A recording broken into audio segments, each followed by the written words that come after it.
Hi and welcome back to my channel. In this video, I wanted to do a deep dive into the young adult books that I grew up reading because as I was reading Fourth Wing and Powerless recently, I've come to the conclusion that the young adult books that are being published nowadays are vastly different to the books that I grew up reading. I'm 31, so during like the early 2000s, like 2004-ish up until I want to say like 2013, I was in the target demographic for young adult books, and boy are they different in terms of themes, in terms of storylines, in terms of spice. And I just wanted to go through some of the books that I read as a young adult, hopefully give some sort of analysis on what kind of themes were being explored, what kind of genres we had as young adults. Like, I want to do a personal deep dive into my reading list when I was like a 16 to 24-year-old. So I created a timeline, as you can see, where I put 4 pivotal young adult book series that in my opinion are a very good reference point for all of the books that I'm going to mention. So they're kind of on there to give you an idea of where we are in the young adult timeline. So we start off with Harry Potter in 1997, the first book, The Philosopher's Stone, followed up by Twilight in 2005. Then we have The Hunger Games in 2008, and all the way at the end of the spectrum, I put A Court of Thorns and Roses in 2015. I consider that my cutoff period just because, in my opinion, A Court of Thorns and Roses kind of sets the scene for the fae genre of it all, like all of the fae books. All of the books that predate the ACOTAR series don't have any fae. They're very different, so I consider that kind of as my cutoff period for the young adult books that I grew up with. It's also very important to note that the first 3 series, like Harry Potter, Twilight, and The Hunger Games, all kind of coexisted at the same time. Like, they weren't like one finished, next up, new series, finished, next up. Like, they all kind of coincided at the same time, because although Harry Potter was published in 97, the book series took up until like, I want to say 2007, and then you also had the movies that were still being made, which elongated the longevity of that book series. The same goes for Twilight and The Hunger Games. They all had movie adaptations that all elongated the longevity of these like lifespans. I thought it was important to note because a lot of the books that I'm going to mention kind of mimic the formulas of these 3 books. So it's important to kind of know that these all kind of coexisted at the same time. Also, I want to give a massive disclaimer. The only reason why I put Harry Potter on here is because I have to give credit where credit's due. It is probably one of the largest, most popular young adult book series to have ever existed. It paved the path for a lot of the book series I'm going to be talking about. Like, I don't think young adult books would have become so massive if it weren't for the success of Harry Potter. However, I personally don't really want to promote J.K. Rowling's work anymore ever since she became or came out as a massive terf. I don't want to give her a platform anymore, but I do have to give credit where credit's due. Harry Potter was a very important series when it comes to the development of young adult fiction, so I put it on there for that reason, but in no way, shape, or form am I promoting Harry Potter. So firstly, I wanted to talk about the Mortal Instruments series, or also known as City of Bones by Cassandra Clare. This is a wildly popular book series that I still think is going on, or at least Cassandra Clare has created like this Marvel Cinematic Universe. So there are still different series being written, set in the same universe. In City of Bones, we follow this girl called Clare, who ends up in a nightclub and is like partying, but at a certain point she kind of witnesses a death, like she witnesses a murder. Soon she kind of comes to the realization that she witnessed a supernatural creature being killed by a shadow hunter. What we learn in the series is that there is like a veiled reality, sort of a reality that is like parallel to ours, that is full of supernatural, creepy creatures. And Clary, of course, ends up being a shadow hunter, or one of the warriors that battles these creepy ass monsters. The series kind of takes you along her journey as she discovers her heritage, her family line, like how she ended up being just a regular girl and not living in the shadow world, or the shadow hunter world. The lore of the City of Bones, or like the Mortal Instruments series, is pretty funny because this came out in 2007, And if you did not know, City of Bones is actually just Harry Potter fanfiction. It is considered I think it was like fanfiction of Ginny and Ron, like it was incestuous fanfiction at a certain point even.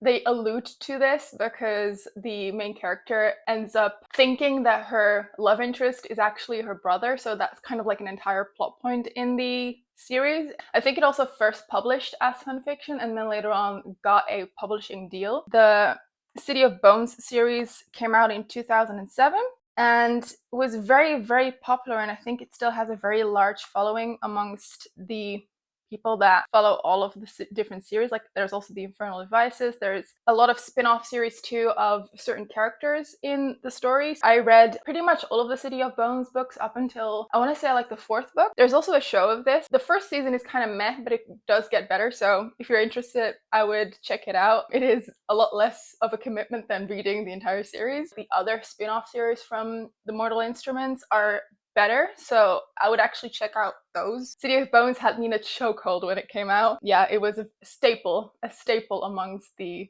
early 2000s books that you had to read. So the next book I wanted to talk about is Divergent by Veronica Roth. Divergent is a book series that very, very much was inspired by the Hunger Games. A lot of the books that I'm going to be talking about are dystopians because the Hunger Games, it did something, man. All of the books that I read as a young adult were pretty much dystopians. Divergent, in my opinion, was very, very much inspired by the Hunger Games. Just like the Hunger Games, you had a world where everyone was divided into particular divisions. You were assigned a certain division based off of the personality traits that you have, or the personality trait that was the most prominent at the age of like 16 or 17, like basically the age where you're considered an adult. You had to take this test, and that test determines what faction you end up being assigned to. And our main character, called Beatrice, who later on goes as Triss because she's cool and everything, she ends up being a divergent, and that in this society is considered bad or dangerous because if you're divergent, you don't really have one particular faction that you associate the most with, like you have a diverging personality. But Triss ends up being assigned into Dauntless, I believe, and that is like the faction that is rebellious and takes risks and is super cool. She kind of goes against the system in a trilogy manner because every single dystopian book was a trilogy. I liked the first book, but then the quality of the series very much declined after that. I think this one also came out in 2011. A lot of the dystopian books came out in 2011, all because of the success of the Hunger Games. I think everyone was like, oh my god, the Hunger Games is great. And then they took at least like 2 years to write the book and then a year to get it published. So a lot of the dystopian books that I'm going to mention were published around like 2011. I must say I didn't really finish the series. I'm pretty sure I quit after the second book because I just didn't really like the second book at all. There's a movie adaptation of this series as well, and the first movie was released in theaters. It kind of followed the pattern in the same way the books did, because the second film I think was like straight on demand, and I don't even know if the third film was actually ever adapted into a movie.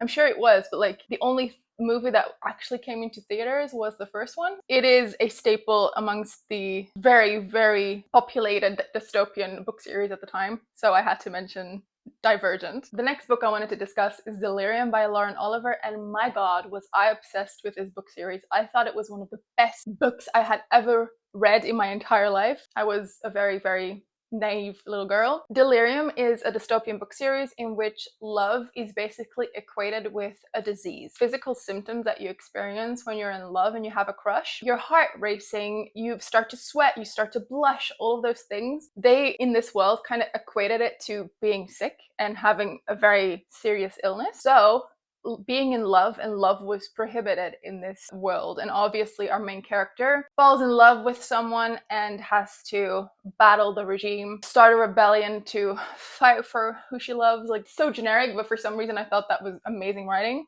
I think the second book is called Requiem, or maybe the third book is called Requiem. Anyway, it's once again a trilogy because every single YA dystopian was a trilogy, and I was obsessed with this series. Once again, this one came out in 2011. It added to the many, many unnecessary dystopian books that were being released that time. So next up, there is Ready Player One by Ernest Cline, and Ready Player One up until now is probably one of my favorite dystopian books because I love the concept of virtual reality, and Ready Player One very much deals with the repercussions and the possible future that we will have or experience if virtual reality would take over. Ready Player One is set in the near future where the world has kind of gone to shit due to climate change, and a lot of people use the Oasis, which is the virtual reality in this world, to escape their current reality. The creator of the Oasis, who is obviously this millionaire and has accumulated a lot of wealth, recently passed away, and he has no relatives to inherit the wealth of the Oasis. So he kind of put a scavenger hunt into the Oasis, and in his will he basically said like, yo, I have tons of Easter eggs, tons of puzzles across the Oasis. If you as a player can solve the puzzles in my virtual reality, you get all of the money.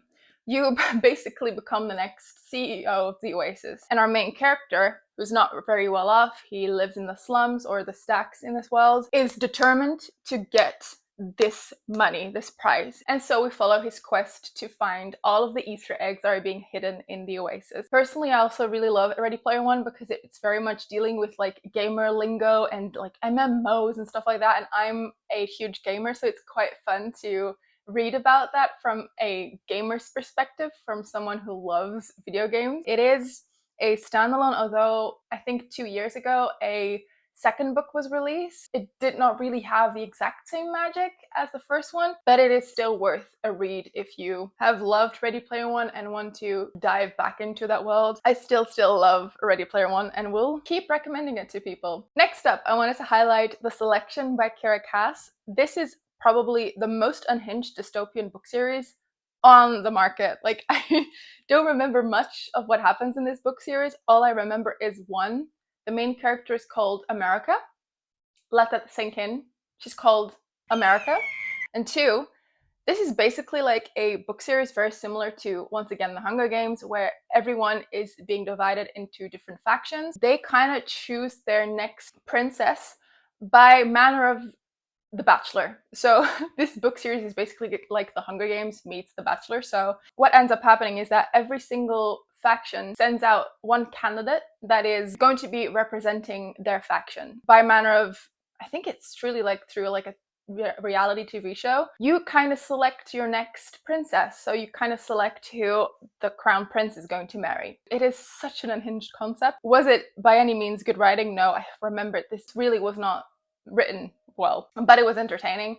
Did I eat this shit up? Absolutely. I read, I think, up until like the fourth book of the series. I don't remember much of it aside from the fact that the main character is called America, because I think that's so hilarious. If you were a teenager in the early 2010s, you read this series. Like, there is no way you did not succumb to The Selection. It was a train wreck, but it was a train wreck that I was gladly on. It was entertaining, it was fun. I would probably do it all over again if I was a naive little girl in the early 2010s. Now I know that up until now I've basically only spoken or mostly spoken about dystopian books, but there were also a lot of slice of life books in the early 2010s. I wouldn't really call them romance books because, in my opinion, romance books back in the day were vastly different to the romance books that we have nowadays, because basically all of the books up until A Court of Thorns and Roses have no spice. When I was growing up, when I was in the target demographic for young adult books, there were no sex scenes in books. Like, if there was a suggestion of sex in any of the books, it was a fade to black or very, very minimal. After A Court of Thorns and Roses, books became a lot more explicit, way spicier, and I don't know if that is, like, in my opinion, a good development, especially because young adult books are meant for teenagers and older than that, and obviously you start to experiment when you're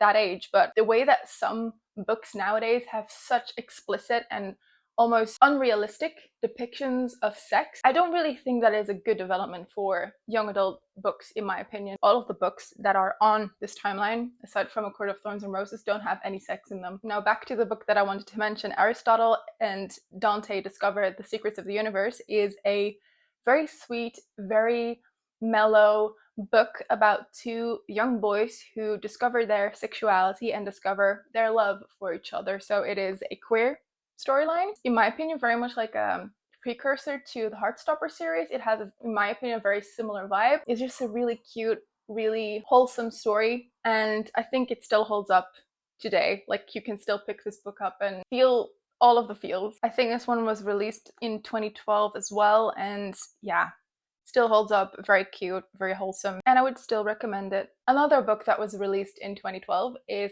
The Fault in Our Stars by John Green, and this book had me in a chokehold. I swear to God, this book was my shit for a very, very long time. If you're not aware of the craze that was John Green in the early 2010s, you severely missed out, because he pretty much created all of the cool, quirky books that the girlies were reading in the early 2010s. Like, he wrote a lot of contemporary novels, and The Fault in Our Stars was by far his most popular and successful work. If you do not know what The Fault in Our Stars is about, this is about two teenagers who are sadly enough dealing with terminal cancer. As they meet in this support group, slowly but surely become lovers, and of course, because we're dealing with terminal cancer, one of them dies. It is really sad, it's really heartbreaking. I don't know if this book would hold up now, like if I were to reread it, if I would have the same emotional reaction, but I'm pretty sure when I read this for the first time, I was bawling my eyes out. Like, this was such a sad book for me, also because like I have been dealing with cancer in my family for a very long time, so I personally had a connection with this book. Fault in Our Stars will forever be that bitch. Like, it was a phenomenon. If you had not read this book in the early 2010s, you were not one of the girlies. Like, this was the heartbreaking book. It also had a film adaptation afterwards. Like, this was a very, very popular book. John Green was that man. He wrote the most devastating books you could imagine as a teenager. Another quite popular book in the 2010s was Me and Earl and the Dying Girl. It is quite similar to The Fault in Our Stars, just because it was also like a book dealing with a teenager who befriended a girl who had cancer. What I remember from this book is that it was not necessarily focused on like the girl. It was mostly him dealing with all of the tribulations that are part of being a teenager in high school, and he just happened to be friends with a girl that had cancer. I don't really remember much of this book, but I do remember that it was very popular amongst the girlies as well. Another book that was published in the 2012s. A lot of good books were being published in 2012. Another very popular author in the early 2010s, aside from John Green, with like the slice of life books, is Rainbow Rowell. Now, Rainbow Rowell has faced a lot of criticism over the years just because they're not always the best in representing minorities. Like, they're pretty iffy on that part, but I do have to put them on here because they had a very large impact in the book space in the early 2010s. They also published Fangirl, Landline, Carry On. Like, they had a very big influence in the early 2010s. Eleanor Park was probably their biggest success. It is about two outcasts who become friends in high school, but be aware when reading Rainbow Rowell, it has come to my attention that they're not the best when it comes to representing minorities, so just keep that in mind when you want to pick their work up. I had to mention them because they were a very large author in the early 2010s. Another massive book in the early 2010s was We Were Liars by E. Lockhart, and I remember this book becoming viral a couple of years ago again. Like, I saw it pop up again on my timeline, and I was like, this book came out when I was a young adult. Like, it came out in 2014, so at least 10 years ago. This was one of those books that blew my mind the first time that I read it, because it was one of the first books that I had read that had an unreliable narrator, and I thought that was so cool. I thought that was the shit. I had never read a book with an unreliable narrator before, so I thought this was a masterpiece. In hindsight, it is pretty predictable, but back in the day, it was considered peak young adult. I can't really say much about this book without spoiling it, but yeah, We Were Liars was the shit back in the day. Everyone that had read it and was talking about it online was blown away by it, and we were all like so in shock about what happens in this book. But in hindsight, it's not that special, but it was fun for what it was. So that is We Were Liars in 2014. Lastly, there is Unwind by Neil Shusterman, and this is probably one of those books that mentally scarred me. Like, I don't think I can reread this book because I thought it was so horrifying when I first read this. Essentially, this is once again a dystopian. It's probably the last dystopian that I read before the fake race of A Court of Thorns and Roses happened. In Unwind, we live in a world where you have the choice as a parent to choose whether your child at the age of, once again, 17, 18, whatever, gets unwound. When you get unwound as a child, you basically every single body part of yours is being used for other people.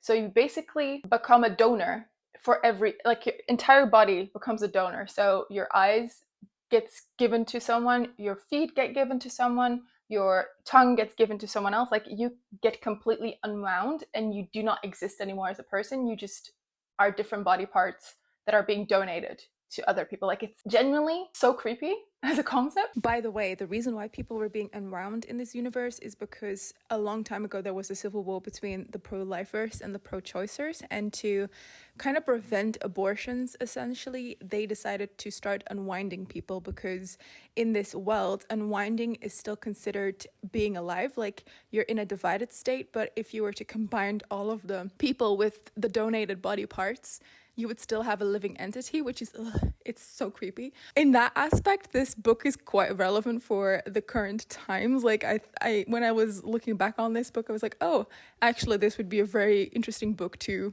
release nowadays. But yeah. The scene that made me just, oh my, like, this genuinely made me gag when I read this the first time.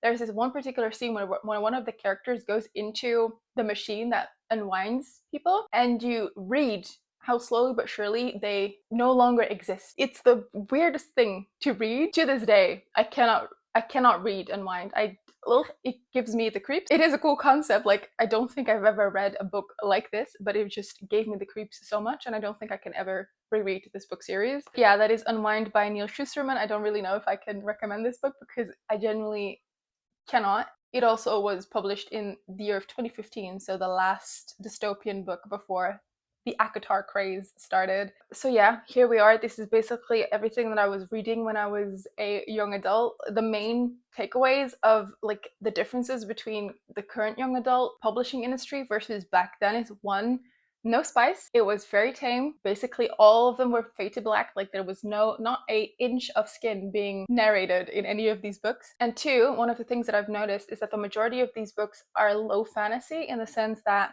they don't transport you to an entirely new reality. Like, all of the books after A Court of Thorns and Roses, where we're dealing with fae and stuff like that, or Fourth Wing, for example, they all are set in a completely new fantasy world that has no link to our actual reality. Like, it has no connection with the real world. Whereas all of the books before that pretty much have a connection with the real world. If it's like a world within worlds, like A City of Bones, or if it's a dystopian that is very much rooted in the conflicts and the political landscape of our reality. So I hope you enjoyed this deep dive into the reading list of the young adult version of myself. This gave me a lot of flashbacks. None of them were any good. But yeah, this was quite fun to look back on and to see how my tastes in fiction have changed or have stayed the same, because I'm still very much a dystopian girly. I still love dystopias. I hope you got some fun books out of this, and if you like this video, I would love it if you liked it and gave a subscribe, and I'll talk to you in another video. Bye!